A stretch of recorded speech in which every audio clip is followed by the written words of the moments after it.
Shabbat Shalom and Chanukah Sameach. So much has been made of the light of Chanukah and how necessary it is right now in a world that seems to be growing increasingly dark and dim and dull. There's a need for radiance. There's a need for illumination. And this was a week in which we saw even the institutions of higher learning, which are supposed to be the most illuminated places in society, and how they failed us. And they have failed us. I was blessed this week to have a meeting with Deborah Lipstadt, who's the United States ambassador for matters related to anti-Semitism. And in part of the conversation, what emerged in the conversation with a group of community leaders in Montreal was that most important, and more important perhaps even than statistics or than other metrics, is the lived experience. And she explained to us, she shared with us, that her experience in Montreal was that she went to a restaurant that's frequented by many members of our community. And it's a restaurant that every year for many years would put out a menorah on Chanukiah, as a way of celebrating with the Jewish community.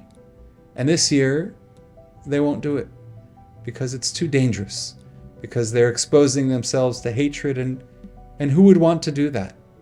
And that's the danger of these times, is descending into the darkness, descending into our fear until there's nothing left of us. And then, of course, the response is that we can't do that. We have to add light. We can never be afraid.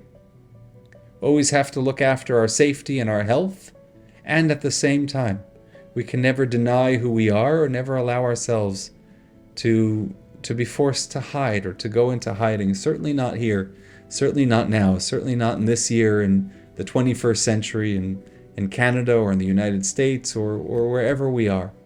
We certainly can't allow them to intimidate us, to hide the light that is Jewish life.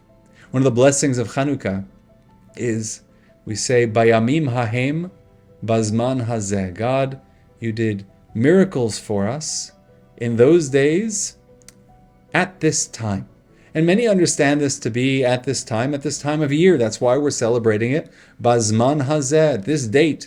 The date of Chanukah starts on the 25th day of the Hebrew month of Kislev. The number 25 is a number that's connected to light, because if you count the words of the Bible, of the Torah, from the beginning of Genesis, the 25th word is the word or in Hebrew, which means light. Let there be light. The 25th word of the Torah, the 25th day of the month of Kislev. And this is a time for sharing that light with the world. But where is the light? That's been our question, is where is it hiding? We know that we live in a world with so much potential for goodness and for godliness. And the question, the theological question, the deep question that is asked at every time of difficulty is, where is that light? Where is the goodness? Rabbi Levi Yitzchak of Berditchev says very creatively, and with a great deal of nuance, he says that those words, bazman hazeh, at this time, means in this way of marking time, within the laws of time and nature. God did miracles to us in that time with the military victory, within the laws, bazman hazeh, with our way of measuring the world, meaning it wasn't supernatural.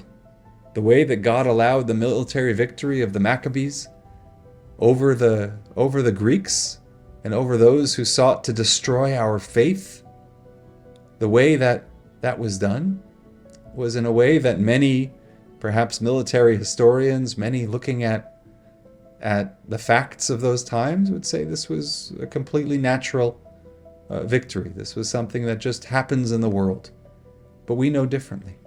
We know that God does miracles for us. Sometimes it's like the splitting of the sea, or like the oil that's lasting for 8 days. Sometimes the miracles are beyond the laws of nature, but sometimes the miracles are natural.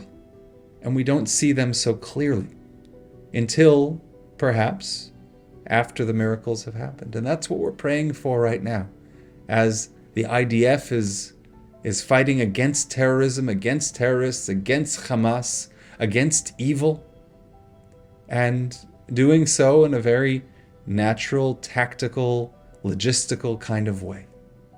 Where is God in all of this? Where are the miracles? Well, the miracles are there, and we will see them. I heard a number of years ago a beautiful insight that this is the symbolism of the dreidel. The dreidel is what we spin on Chanukah. It's like the top with the letters written on it, the letters that stand for the words Nes Gadol Hayasham, we say here in Canada, outside of Israel. There was a great miracle happened there. And we spin the dreidel, but you know what happens when the dreidel is spinning? Can you read the letters? Of course not. It's spinning too fast. It doesn't look like there are any letters there at all. There's nothing to see. There's nothing to read. And only once the dreidel stops, the spinning stops, then you look at it and you see so clearly what's written on it. This was a miracle. While our world is spinning, we're not going to see the miracles. But I guarantee you, once the spinning stops, once the war is over, once the suffering, once the terrorism is put to an end, we're going to try to heal. We're going to try to comfort ourselves and others, those who experienced terrible losses. And at the same time, we're going to try to see the miracles and see the light that is always there at every moment. Just sometimes the world is spinning.